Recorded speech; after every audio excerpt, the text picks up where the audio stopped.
নমস্কার বন্ধুরা, আমি পাপিয়া আর আমার চ্যানেলে তোমাদের সবাইকে স্বাগত। ভিডিওটা করেছিলাম ন্যাড়াপোড়ার দিন, হোলির দিন, কিন্তু ঠিকই তবে ভিডিওটার পোস্ট করা হয়নি।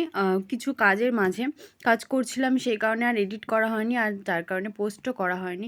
তো পাড়ার মধ্যেই অনেক বাচ্চারা মিলে একসাথে সবাই বুড়ির বাসা বানিয়েছিল, সেটাই একটু দেখতে গিয়েছিলাম। তারপরে সেখান থেকে এসে আর ন্যাড়াপোড়া যেহেতু আলু পোড়া হবে না, আলু পোড়া মাখা হবে না, সেটা তো হতেই পারে না, ভীষণই পছন্দের আমাদের এটা।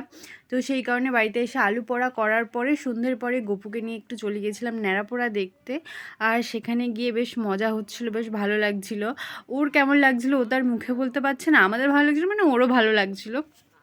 তো যাই হোক, ওখানে কিছুক্ষণ ছিলাম, বেশ মজা করছিলাম, আনন্দ করছিলাম। তারপরে বাড়িতে চলে এসেছিলাম, আর বাড়িতে এসে সব কিছু আমি কেটে নিয়েছিলাম। এখানে শসা, টমেটো, পেঁয়াজ, লঙ্কা আমি কেটে নিয়েছিলাম। পেঁয়াজটা আলাদা রেখেছি, কারণ সবাই বাড়িতে বেশিরভাগ নিরামিষ, আমি আর একজন রয়েছি, তারা দুজন আর কি শুধু পেঁয়াজ দিয়ে আমিষটা খাবো।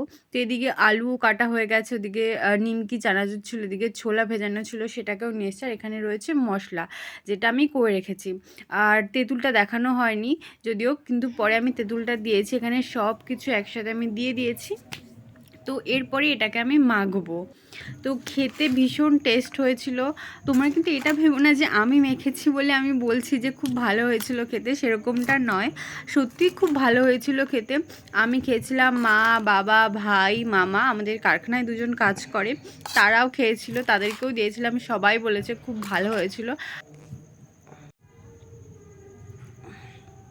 যেখানে আমি নিরামিষ আলাদা করে রেখেছি, আর এখানে হচ্ছে আমিষ, এটার মধ্যে আমি পেঁয়াজ দিয়েছি।